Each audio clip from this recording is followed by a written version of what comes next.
ও প্রাণের যুবক,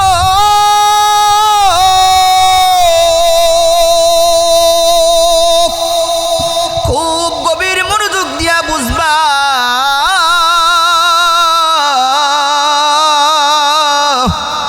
মুসা কালিমুল্লাহ নিজ চোখে এই দৃশ্য দেখতেছি। সন্তান মাকে উঠায় উঠায় খাওয়ায় দিতেছি। খাওয়ানোর পর মা বৃদ্ধ হওয়ার কারণে ছোট হয়ে গেছে, দুলনার মধ্যে শোয়াই দিছি।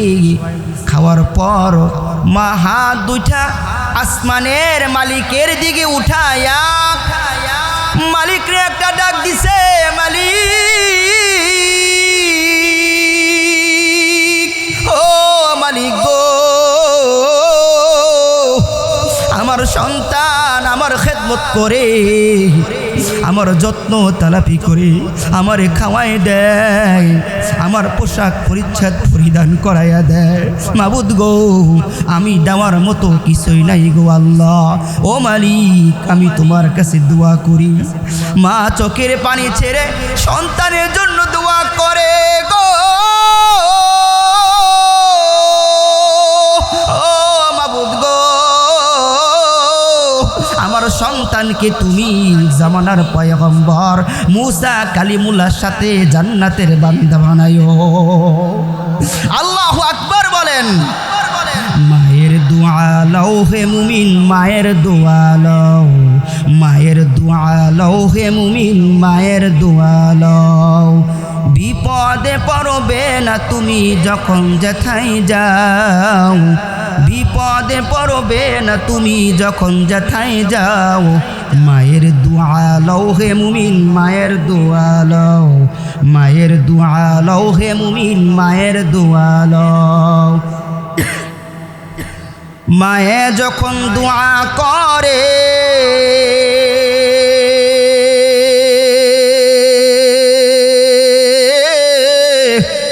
চলে যায় ওই আকাশ পরে,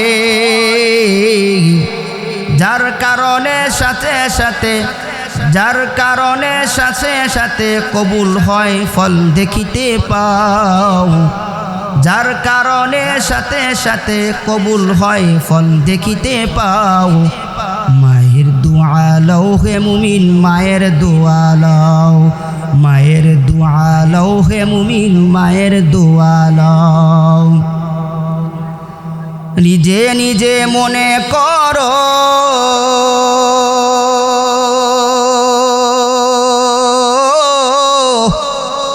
টাকায় আমি হইলাম বড়, যার কারণে মৃত্যু মুখে, যার কারণে মৃত্যু মুখে বেঈমান হয়ে যাও, যার কারণে মৃত্যু মুখে বেঈমান হয়ে যাও। মায়ের দোয়া লও হে মুমিন, মায়ের দোয়া লও, মায়ের দোয়া লও হে মুমিন, মায়ের দোয়া লও। আমার ভাইয়েরা, আল্লাহ তাআলা কোরআনে বলে দেন, وَقَضَى رَبُّكَ أَلَّا تَعْبُدُوا إِلَّا إِيَّاهُ وَبِالْوَالِدَيْنِ।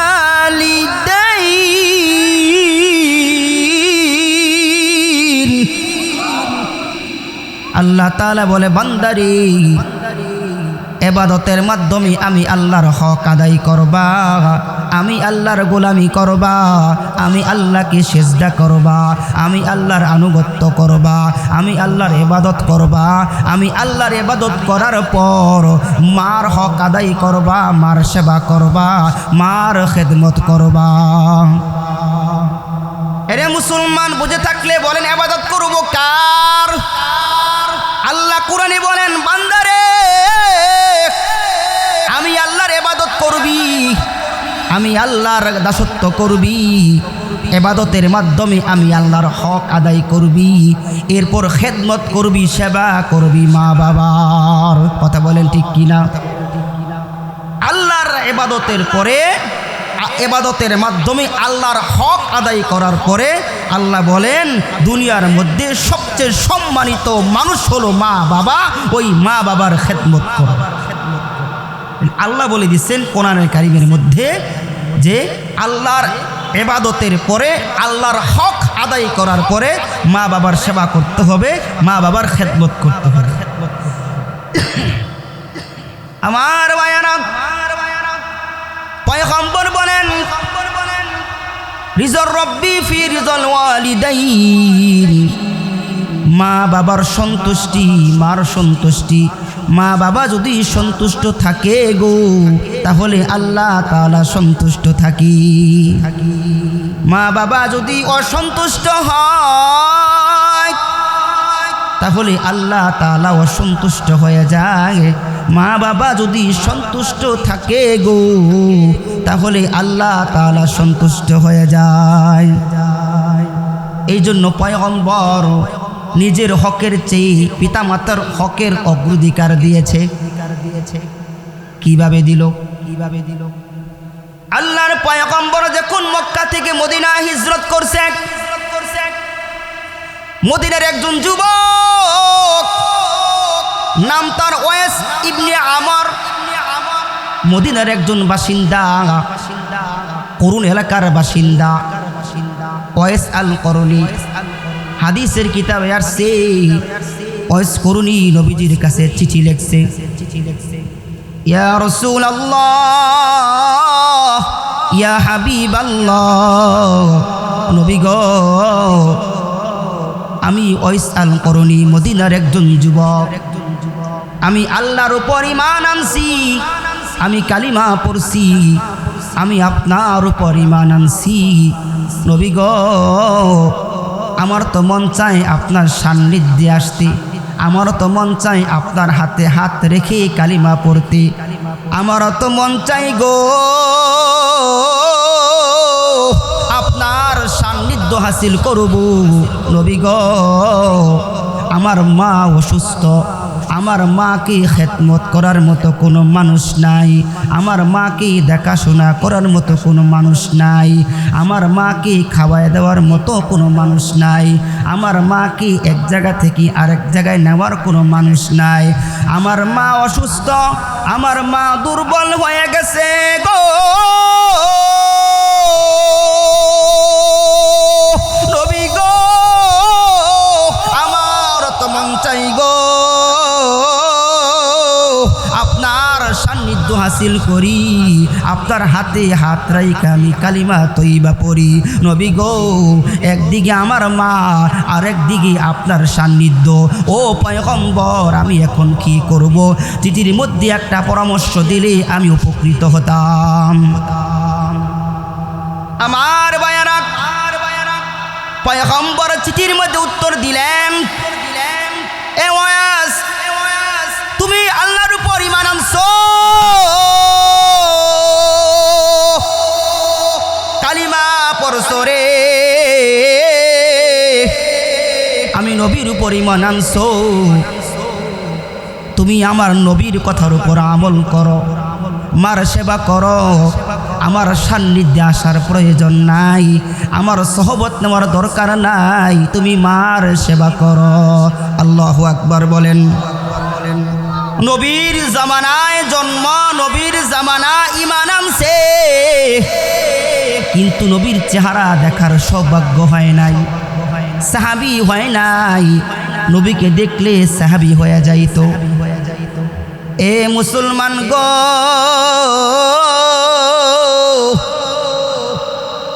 ওয়াস করুনি মার খেদমতের কারণে নবীর সান্নিধ্য হাসিল করতে পারে নাই, নবীর সোহবত হাসিল করতে পারে নাই, সাহাবীর মর্যাদা লাভ করতে পারে নাই। আল্লাহর পয়গম্বর বলেন, ওমর আলী রে, আমার মৃত্যুর পর আমার একজন আশিক, আমার একজন পাগল যুবক ওয়াইস আল করুনি আমার মৃত্যুর পর আমার কাছে আসবে, আমার কাছে আসতে চাইছিল কিন্তু মার সেবার কারণে, মার খেদমতের কারণে আমার কাছে আসতে পারে নাই। ও ওমর আসবে আমার মৃত্যুর পর, তার মা ইন্তেকাল করার পর সে যখন মদিনায় আসবে, আমার পক্ষ থেকে তাকে সালাম দিও। বলেন আল্লাহু আকবার। এ মুসলমান, গভীর মনোযোগ দিয়া বুঝবেন, নবী বলেন আমার পক্ষ থেকে তোমরা সালাম দিও।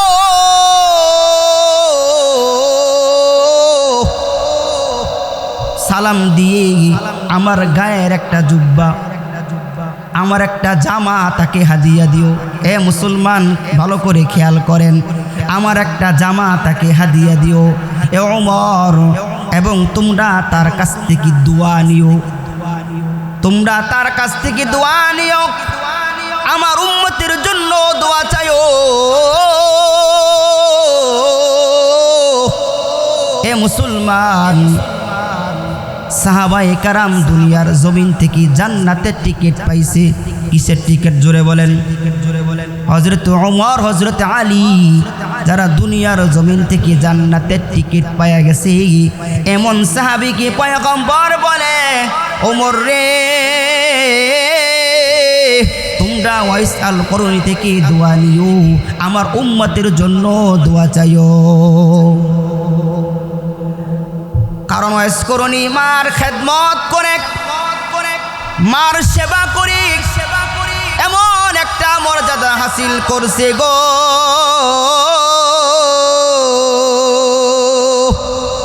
মার কাছ থেকে এমন দোয়া নিছে, সে মুখ দিয়া যেই দোয়া করে, এই জবান দিয়া যা বলে, আল্লাহ তাআলা সব দোয়া তার কবুল করে নেয়। মার খেদমত করার কারণে এমন মর্যাদা হাসিল হয়েছে, এমন সম্মান তার হয়েছে, জবানটা আল্লাহ এমন কবুল করছে, বলে সে যেই দোয়া করে আল্লাহ সেই দোয়া কবুল করে নেয়। তুই খেয়াল করেন আমার দিকে, খেয়াল করে, সেই দোয়া আল্লাহ কবুল করে নেয়। কিসের কারণে? মার দোয়ার বরকত। সাহাবীদেরকে নবী বলে, ওমর, তুমি ওয়াইস আল করনি থেকে দোয়া নিও, আমার উম্মতের জন্য দোয়া চাইও। হাদিসের কথা এগুলো, হাদিস থেকে বলতিস। মার সেবা করার কারণে তার মর্যাদা কোথায় চলে গেছে? নবীর সান্নিধ্যে আসতে পারে নাই মার খেদমত করার কারণে, কিন্তু মার কাছ থেকে দোয়া নিছে, আল্লাহ মর্যাদা এমনভাবে উঠাই দিছে যে কিয়ামত পর্যন্ত তার আলোচনা হবে, এই হাদিস করা হবে। সুবহানাল্লাহ বলেন। সিহাসিত তার কিতাবের মধ্যে আসছে। আমার ভাইয়ারা, মার দোয়ার বরকতে মুস্তাজাবুদ দাওয়া হয়ে গেছে। মার দোয়ার বরকতে নবীর সাথে জান্নাতের বন্ধু হওয়া যায়। সুবহানাল্লাহ বলেন। নবীর সাথে জান্নাতের বন্ধু হওয়া যায় মার দোয়ার বরকতে। এ মুমিন, মুসা কালিমুল্লাহ আল্লাহকে প্রশ্ন করে, ইয়া রব্বি মান রফিকিল জান্নাহ, এ মালিক, আমার সাথে জান্নাতের বন্ধু কে হবে? আমি তারে একটু দেখতে চাই। আল্লাহ বলে, মুসা রে, অমুক বাজারে একজন কসাই আছে, সে কসাই তোমার জান্নাতের বন্ধু হবে। পয়গম্বর মুসা কালিমুল্লাহ সাধারণ কোন নবী না, জবরদস্ত একজন নবী, শানওয়ালা নবী। মুসা কালিমুল্লাহ চিন্তা করে, একজন কসাই আমি মুসা কালিমুল্লাহর বন্ধু হবে, আমি তাকে দেখতে চাই। মুসা পয়গম্বর বাজারে গিয়ে আড়াল থেকে দেখতেছি কসাই কি করে, গোস্ত বিক্রি করে আর ভালো ভালো নরম গোস্তগুলো আলাদা করে। বেচা বিক্রি শেষ, তারপর ভালো গোস্তগুলো পোটলা বেঁধে বাড়িতে রওনা করছে। মুসা কালিমুল্লাহ ফলো করতেছি। বাড়িতে গিয়ে কসাই নিজ হাতে গোস্ত পাক করছে, নরম রুটি বানাইছে। গোস্ত রুটি নিয়ে মার ঘরে গেছে। মার ঘরে গিয়ে গোস্তগুলো নিজের মুখে চিবায়া চিবায়া নরম কইরা নরম রুটি দিয়া নিজ হাতে মারে উঠায় উঠায় খাওয়াইতেছি। ও প্রাণের যুবক,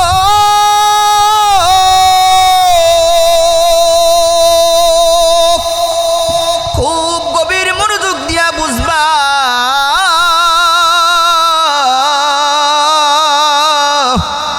মুসা কালিমুল্লাহ নিজ চোখে এই দৃশ্য দেখতেছি। সন্তান মাকে উঠায় উঠায় খাওয়ায় দিতেছি। খাওয়ানোর পর মা বৃদ্ধ হওয়ার কারণে ছোট হয়ে গেছে, দুলনার মধ্যে শোয়াই দিছি। খাওয়ার পর মা হাত দুইটা আসমানের মালিকের দিকে উঠায়া মালিকরে একটা ডাক দিছে, মালিক,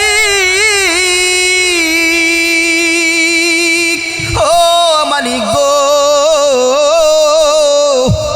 আমার সন্তান আমার খেদমত করে, আমার যত্ন তালাপি করে, আমারে খাওয়াই দেয়, আমার পোশাক পরিচ্ছদ পরিধান করাইয়া দেয়।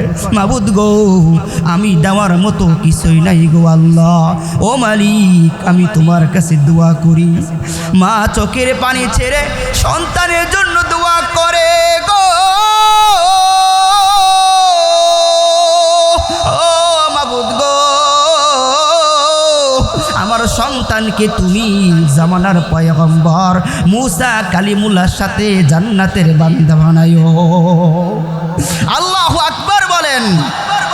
মায়ের দোয়া লও হে মুমিন, মায়ের দোয়া লও, মায়ের দোয়া লও হে মুমিন, মায়ের দোয়া লও।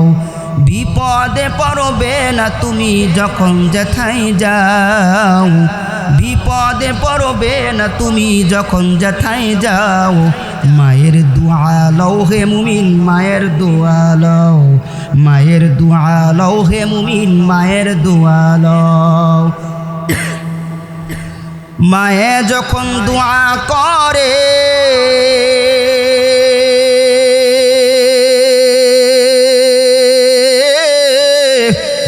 চলে যায় ওই আকাশ পরে,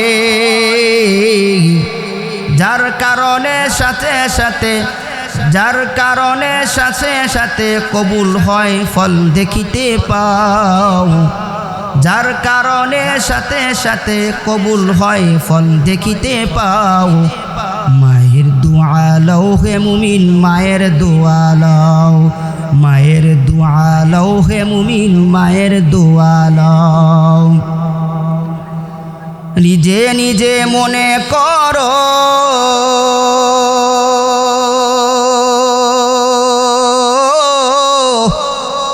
টাকায় আমি হইলাম বড়, যার কারণে মৃত্যু মুখে, যার কারণে মৃত্যু মুখে বেঈমান হয়ে যাও, যার কারণে মৃত্যু মুখে বেঈমান হয়ে যাও। মায়ের দোয়া লও হে মুমিন, মায়ের দোয়া লও, মায়ের দোয়া লও হে মুমিন, মায়ের দোয়া লও। মায়ের দোয়া দরকার আছে না নাই?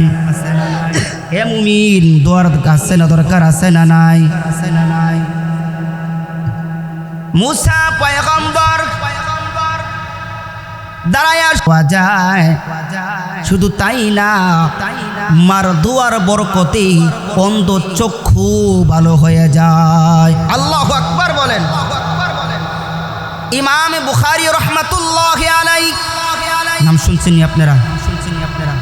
শুনেন নাই? কে উনি? বুখারী শরীফের লেখক ইমাম বুখারী রাহমাতুল্লাহি আলাইহি। ছোট্ট সময় চোখ দুটো অন্ধ হয়ে গেছে, বাবা নাই, এতিম সন্তান, মা বিধবা, স্বামীহারা বিধবা একজন মহিলা, একটা মাত্র সন্তান অন্ধ হয়ে গেছে,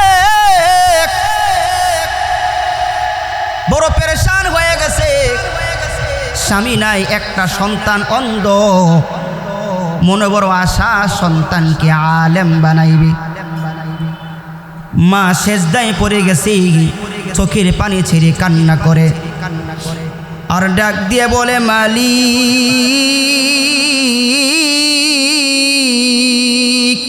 ও দয়ার আল্লাহ,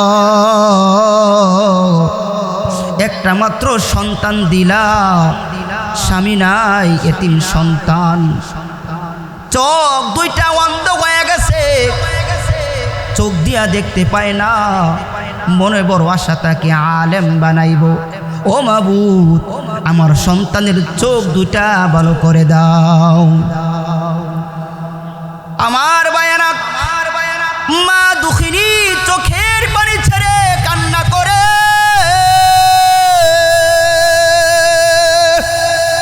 আর মালিককে ডাকে, মাবুদ, আমার এতিম সন্তান, তার চক্ষু তুমি ভালো করে দাও, তার চক্ষুটা তুমি ফিরিয়ে দাও। ও মাবুদ, তুমি যদি আমার সন্তানের চক্ষু না ভালো করো, আমি মা সিজদা থেকে মাথা উঠাইব না, আমি মা সিজদায় পড়ে থাকব। মা দোয়া করে, কান্না করে, মা দোয়া করতেছে আর চোখের পানি ছেড়ে কান্না করতেছে। এই দিক দিয়ে ইমাম বুখারী তার চক্ষু ভালো হয়ে গেছে। আল্লাহু আকবার বলেন। এই পুবের গায়ের যুবক, আদের মা আছে রে, মার সাথে কোনো খারাপ আচরণ কইরো না, মাকে দমক দিয়ে কথা বলো না, মার সাথে গরম হয়ে কথা বলো না, মার সাথে কর্কট ভাষায় কথা বলো না। আমাদের সমাজে এমন কিছু যুবক আছে গো, দুনিয়ার সব মানুষের সাথে সুন্দর ভাষায় কথা বলে, নরম সুরে কথা বলে, মিষ্টি সুরে কথা বলে, আদব দেখায়া কথা বলে, কিন্তু যখন মা বাবার কাছে যায়, বাড়িতে গিয়া মা বাবার সাথে খারাপ ভাষায় কথা বলে, গরম ভাষায় কথা বলে, চোখ রাঙায়া কথা বলে। কথা বলেন ঠিক কিনা? এমন যুবক আছে না নাই? এ যুবক রে, এই দুনিয়ার জমিনে যারা বড় হইছে, যারা সম্মানের চেয়ারে বসছে, যারা দুনিয়ার জমিনে খ্যাতি অর্জন করছে, মা বাবার দোয়া ব্যতীত কেউ আগাইতে পারে নাই। কথা বলেন ঠিক কিনা? আমার ভাইরা বলতেছিলাম, মার দোয়ার বরকতে মুসা পয়গম্বরের সাথে জান্নাতের বন্ধু হয়ে গেছে। মার দোয়ার বরকতে ইমাম বুখারী রহমাতুল্লাহি আলাইহি অন্ধ চক্ষু ভালো হয়ে গেছে। এ মুমিন, মার দোয়া এত পাওয়ারফুল, মা যখন দোয়া করে, আল্লাহ এবং মার দোয়ার মাঝখানে কোনো পর্দা থাকে না। নেক দোয়া করুক আর বদ দোয়া করুক, সাথে সাথে কবুল হয়ে যায়, আসমানে চলে যায়। আসমানে চলে যায়। আমার ভাইয়েরা, হাদিসের কিতাবের মধ্যে আসছে, জুরাইস নামে একজন বুজুর্গ বড় আবেদ বান্দা ছিল, দুনিয়া থেকে একজন বুজুর্গ, কিন্তু আবেগে পয়রা মার বদদুয়া নিছে। আবেগ ছিল, কিন্তু ভিতরে আবেগ ছিল অনেক, আবেদ বান্দা, আবেগে পয়রা মার বদদুয়া নিছে। হাদিসের কিতাবের মধ্যে আসছে, দুনিয়া থেকে একজন বুজুর্গ ঘর বাড়ি ছেড়ে দিয়ে জঙ্গলে গিয়ে কুড়ে ঘর বানায়া সেখানে ইবাদত বন্দেগী করে।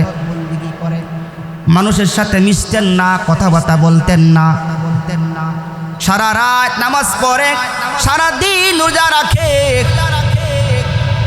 ইবাদত করে, কারোর সাথে কোনো কথা বলেন না। দুনিয়া থেকে একজন বুজুর্গ মানুষ তাকে মোহাব্বত করা শুরু করছে।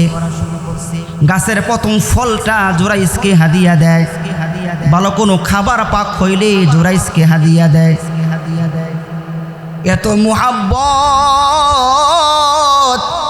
এত ভালোবাসা, কিন্তু একদিনের ঘটনা, জুরাইস নামাজে দাঁড়াইছে, তার মা আয়েশা ডাক দিছে, জুরাইস দরজা খোলো বাবা। এ মুসলমান, গভীর মনোযোগ দিয়ে বুঝবেন,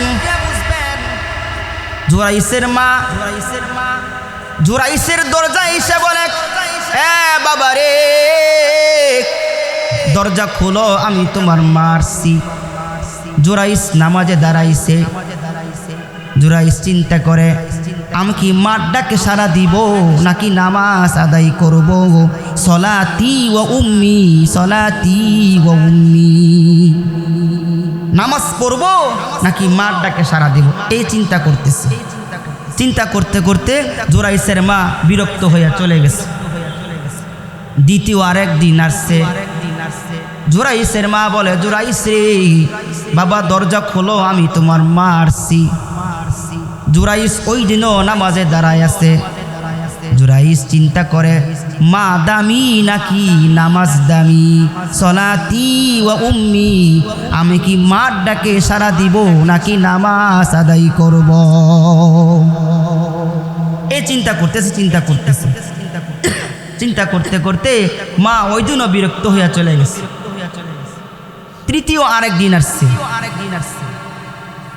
মা বলে, জুরাইস, এ জুরাইস বাবা দরজা খুলো, আমি তোমার মা আসছি। জুরাইস ওই দিনও নামাজে দাঁড়াইছে। জুরাইস চিন্তা করে, সলাতি ওয়া উম্মি, নামাজ দামি নাকি মা দামি? নামাজ আদায় করব নাকি মা ডাকে সারা দিব? মা মনে কষ্ট পাইছে। এ সন্তান রে, 3 দিন তোর বাড়িতে আসলাম, দরজা খুইলা মার চেহারা দেখলি না।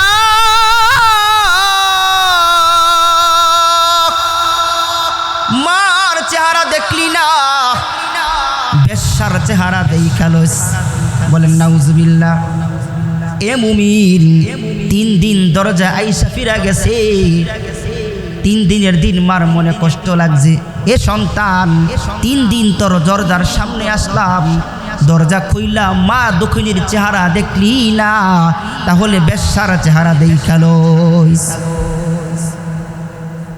মার মনে কষ্ট লাগছে। এ মুমিন, মা যদি বদদুয়া করে সেটাও আসমানে চলে যায়, মা যদি নেক দোয়া করে গো ওইটাও আসমানে চলে যায়। যত বড় নেককার সন্তান তুমি হও, যত বড় নেককার সন্তান তুমি হও গো, যত বড় ইবাদত গুজার তুমি হও, যত বড় জিকির করনেওয়ালা তুমি হও, যত বড় তাহাজ্জুদ গুজার তুমি হও, যত বড় নামাজ পড়নেওয়ালা হও না কেন, মার বদদুয়া ঠেকানো যাবে না। যাবে? নামাজ পড়তে পড়তে কপালের মধ্যে কালো দাগ ফলাই দিছ, জিকির করতে করতে আঙ্গুলে দাগ ফলাই দিছ, তাহাজ্জুদ পড়তে পড়তে চোখের নিচে কালো হয়ে গেছে। মনে রাখো, মার মনে যদি কষ্ট দাও এই ইবাদত কোনো কাজে আসবে? জোরে বলেন, কোনো কাজে আসবে না। এ মুসলমান, কাদের মা বাবা বেঁচে আছে হাত তুলে দেখান। হাত তোলেন। কাদের মা বাবা একজন বেঁচে আছে গো?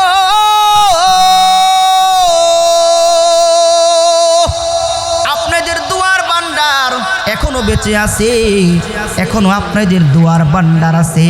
এ মুমিন, মা বাবার কাছ থেকে দোয়া নেন, মা বাবারকে দোয়া নেন, মা বাবার সেবা করেন, মা বাবার মনে কষ্ট দিয়েন না। আদের মা বাবা বেঁচে আছে রে, অনেক বড় গনিমত আছে, অনেক বড় দুয়ার ভান্ডার এখনো বেঁচে আছে। কথা বলেন ঠিক কিনা? যেই সন্তানের মা নাই, যার বাবা নাই, তার পাশে গিয়া জিজ্ঞাসা করেন, বাবা রে তোর তো মা নাই, মার ব্যথা তুই কেমন অনুভব করস, মার অভাব তুই কেমন পূর্ণ করস, ওরা জিজ্ঞাসা করে দেখেন, সে বুঝবে। এজন্য মা বাবা থাকতে কদর করেন। এটা দুয়ার ভান্ডার। মারা যাবে তো দুয়ার ভান্ডার শেষ। এদের মা বাবা বেঁচে আছে, মনে করেন দুয়ার ভান্ডার বেঁচে আছে। আপনি বড় হতে চান, সম্মানী হতে চান, দোয়া এখান থেকে নেন। আমার বায়ানা, জুরাইসের মার মনে কষ্ট লাগছে গো। জুরাইসের মা বদদুয়া দিছে, সন্তান রে মার চেহারা দেখলি না, তাহলে বেশ্যার চেহারা দেখিস। এ মুসলমান, কিছুদিন পর ওই এলাকার মধ্যে এমন একটা মেয়ে যার এখনো বিবাহ হয় নাই, সন্তান নিয়ে আসছি। এলাকার মানুষ জিজ্ঞেস করে, এই সন্তান কার, কোত্থেকে কি গড়াই আইছো? এই সন্তানের বাবা। মেয়েটা তহমত দিয়া দিছে, ওই যে আল্লাহর অলি জুরাইস, সেই সন্তানের বাবা। কি দিছে? কথা কয় না, কি দিছে? তহমত দিছে। কার বদদোয়া? কার বদদোয়া? খেয়াল করতেছেন তো? বদদোয়া কার? মা কি কইছি? মার চেহারা দেখলি না, তো বেশ্যার চেহারা দেখা লইস। এই মহিলা কি করলো? বলে যে সন্তানের বাবা ওই যে বুজুর্গ জোরাইসের। এলাকার মানুষ খেপে গেছে। এত মোহাব্বত করিয়া তো বুজুর্গ এত ইবাদত বন্দেগী করে, তলে তলে আবার জিনার কাজ করে। এলাকার মানুষ যারা মোহাব্বত করত, ইট পাথর দিয়ে জোরাইসের ইবাদতখানা ডিল নিক্ষেপ শুরু করছে। দরজা ভেঙে জোরাইসকে এনে মারধর করতেছে। ইবাদতখানা আগুন দিয়া জ্বালাই দিছে। ইবাদতখানা জ্বালাই দেওয়ার পর জোরাইসকে মারে কষ্ট দেয়। জোরাইস মানে এত মোহাব্বত, এত ভালোবাসো, এত যত্ন করো গো, এখন এত কষ্ট দাও কেন? কেন অত্যাচার করতেছ?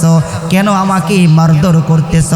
এলাকার মানুষ বলে, তলে তলে জিনা করছো, খবর নাই তোমার? বুজুর্গি দেখাও, তলে তলে জিনা করো।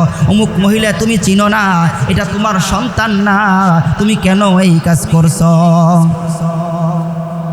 জুরাইস বলে, কোথায় সেই সন্তান নিয়ে আসো আমার সামনে। ছোট্ট সন্তান, মাত্র 2-1 দিন বয়স, দুধের সন্তান, মাত্র 2-1 দিন মাত্র বয়স। সন্তানকে নিয়ে আসো। এবার সন্তানটা সামনে নিয়ে আসছে। জুরাইস বলে, মান আনতা ইয়া ওয়ালাদ, মান আবুকা ইয়া ওয়ালাদ। এ মুসলমান গো, আল্লাহর ওলির সম্মান রক্ষা করার জন্য, আল্লাহর বান্দার ইজ্জত রক্ষা করার জন্য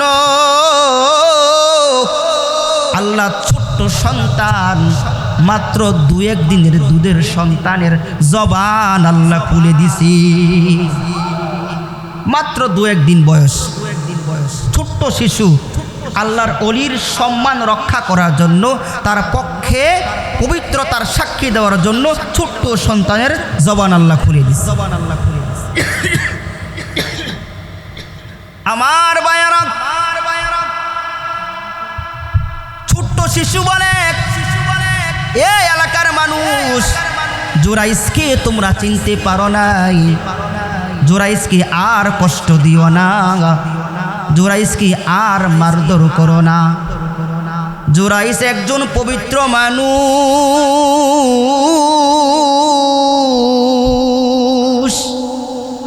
জুরাইস আমার বাবা না। ফুলারিন আর রাই, আমার বাবা হলো অমুক রাখাল, আমার মা সেই রাখালের সাথে জিনা করছে। কে সাক্ষী দিল? কে সাক্ষী দিল? কে সাক্ষী দিছে? কে সাক্ষী দিছে? ছোট্ট শিশু, দুধের সন্তান, মাত্র 2-1 দিন বয়স।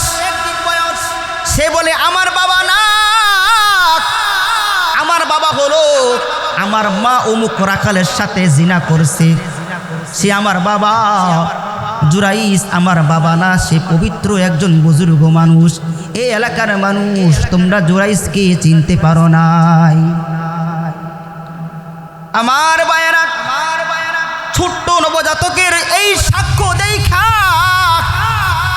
এলাকার মানুষ যারা জুরাইসকে কষ্ট দিছে, তারা সকলে পাওয়া পড়ে গেছে। ও হুজুর, আমরা বুঝতে পারি নাই, বেয়াদবি হয়ে গেছে। হুজুর গো,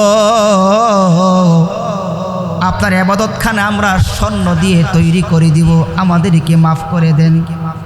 জুরাইস বলে, আমার ইবাদতখানা স্বর্ণ দিয়ে তৈরি করার দরকার নাই, আমার ইবাদতখানা কুঁড়ে ঘর হলে চলবে, কিন্তু দুইটা নসিহত।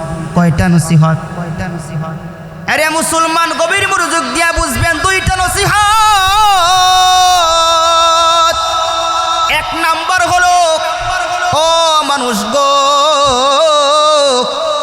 এক নাম্বার নসিহত হলো কোনোদিন মা বাবার মনে কষ্ট দিও না, কোনোদিন মা বাবার সাথে বেয়াদবি করো না, কোনোদিন মার কলিজায় আঘাত দিও না, মাকে কষ্ট দিও না।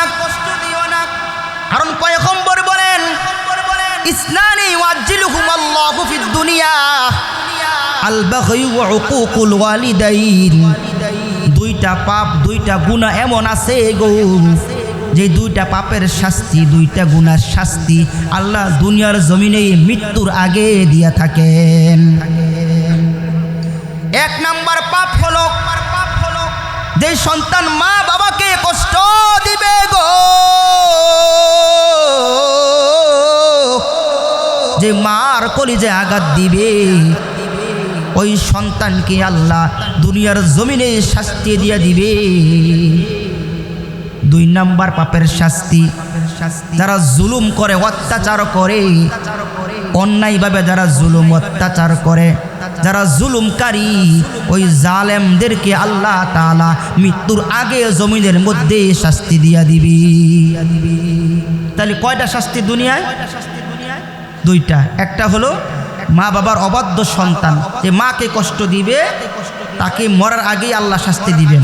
দ্বিতীয় হলো যে অন্যায়ভাবে জুলুম করবে, জুলুমের শাস্তি দুনিয়ার জমিনে আল্লাহ দিয়ে দিবেন। জুরাইস বলে, এলাকার মানুষরে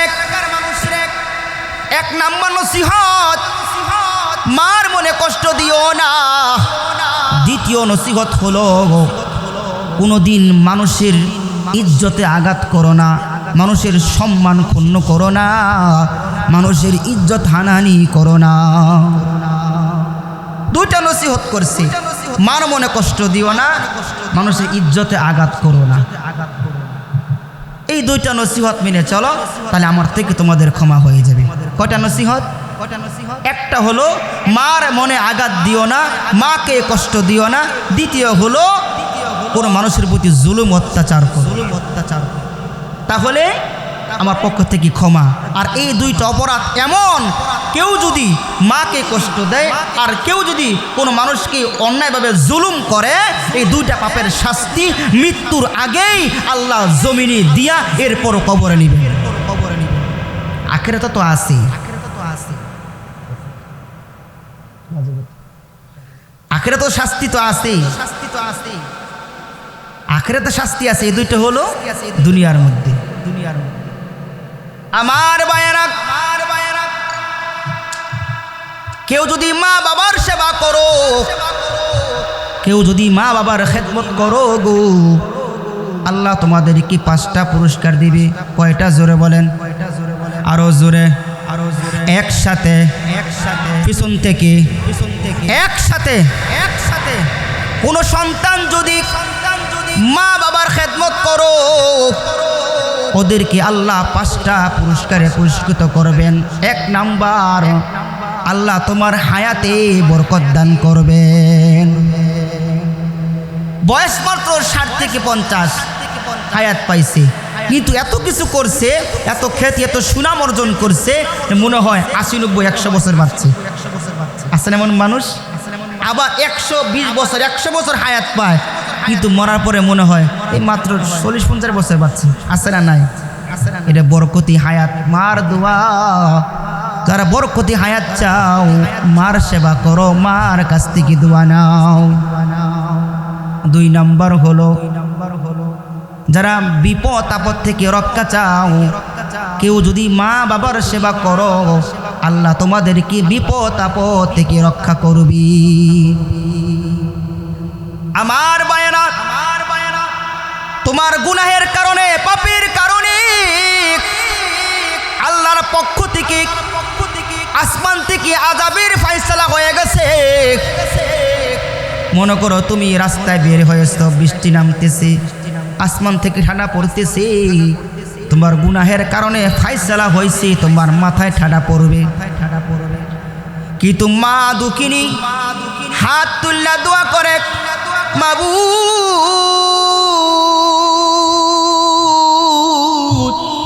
আমার কলিজার টুকরা সন্তান বাহিরে গেছে, মালিক গো আমার সন্তানকে তুমি রক্ষা করো গো আল্লাহ। এবার ফেরেশতারা বলে, ও মালিক মা দোয়া করছি কি করব, তারা কি ফালাইবো না কি করব? আল্লাহ বলে, ফেরেশতা থাম, ব্যারিকেড হয়ে গেছে, মা দোয়া করছি, আমার বান্দার উপর মাথাটা ফালাইস না, ওই তাল গাছের সুপারি গাছের মাথার মধ্যে ফালা। কথা বলেন ঠিক কিনা?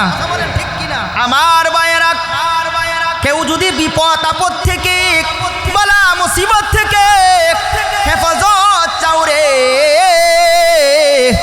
তাহলে মার দোয়া নিয়ে চলো, মার সেবা করো, মার কাছ থেকে দোয়া নাও।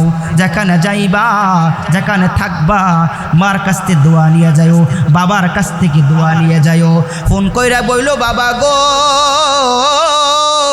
ও মা গো, আমার জন্য দোয়া করো, আমি কাজে যাইতেছি, আমার জন্য দোয়া করো গো, আমি ব্যবসা শুরু করতেছি। 1 মিনিট ফোনে কথা বলে দোয়া নেন, আল্লাহ আপনার বালা মুসিবত বিপদ আপদ দূর করে দিবেন। আমার বায়নাত 3 নাম্বার হলো, দুনিয়ার জমিনে কেউ যদি সম্মানের চেয়ার চাও, কেউ যদি সম্মানিত হতে চাও, মানুষের সম্মানের পাত্র হতে চাও, ইজ্জত সম্মান চাও, সম্মানের পাত্র হতে চাও, ব্যবসা বাণিজ্যে বরকত চাও, হায়াতে বরকত চাও, রিজিকে বরকত চাও, তাহলে মা বাবার সেবা করো। 3 নাম্বার হলো, মা বাবার সেবা করলে আল্লাহ ইজ্জতের সম্মানের চেয়ারে বসাইবেন। দুনিয়া এবং আখিরাতে অথবা যে কোনো কাজে, যে কোনো অবস্থায়, যে যেখানে আছেন, যে যেই লাইনে মেহনত করেন, পাশাপাশি মা বাবার দোয়া নিয়েন, আল্লাহ ওই লাইনে তোমার বরকত দিয়া দিবি, আল্লাহ চমকাই দিবেন। পড়ালেখা করো, ছাত্র মানুষ, মা বাবার কাছ থেকে দোয়া নিয়ে আগাও, পড়ালেখায় বরকত দিবে। আমার ভাইয়েরা, দুনিয়ার জমিনে যারা সম্মানের চেয়ার চাও, যারা প্রতিষ্ঠিত হতে চাও, সম্মানী ব্যক্তি হতে চাও, মা বাবার খেদমত করো, মা বাবার কাছ থেকে দোয়া নিয়ে আগাও। 4 নাম্বার, দুনিয়ার শ্রেষ্ঠ গড় নাম কি বলেন তো আপনারা? শ্রেষ্ঠ গড় কি? দুনিয়ার জমিনে শ্রেষ্ঠ গড় বাইতুল্লাহ। আল্লাহু আকবার বলেন। ওই বাইতুল্লাহ কাবা গর্গ এবং মদিনা রসুলের জিয়ারত, রসুলের রওজা জিয়ারত যারা করতে চাও, এ দোস্ত যারা মা বাবার সেবা করবা, আল্লাহ মক্কা মদিনা জিয়ারতের তৌফিক দান করবেন। এরে মুসলমান, শুধু মক্কা মদিনা জিয়ারত না, কেউ যদি সেবার নজরে, খেদমতের নজরে, ভালোবাসার নজরে মা বাবার দিকে তাকায়, ওই সন্তানের প্রতি আল্লাহ তাআলা একটা কবুল হজের নেকি দান করে দিবেন। আর আস্তে করে কোন সুবহানাল্লাহ। আমার ভাইরা সাহাবায়ে কেরাম জিজ্ঞেস করছেন, ইয়া রাসূলুল্লাহ, ইয়া হাবিবাল্লাহ, কোন সন্তান যদি 1 বার 2 বার না, দৈনিক 100 বার কোনো মা বাবার দিকে তাকায়, তাহলে কি তার আমল নামায় 100 কবুল হজের নেকি দেওয়া হবে নাকি? পয়গম্বর বলেন, সাহাবীরে, আল্লাহ কোন বান্দা যদি, কোন সন্তান যদি মা বাবার দিকে 100 বার মুহাব্বতের নজরে, খেদমতের নজরে, ভালোবাসার নজরে তাকায়, আল্লাহ তাআলা সেই সন্তান আমল নামায় 100 কবুল হজের নেকি দান করে দিবেন।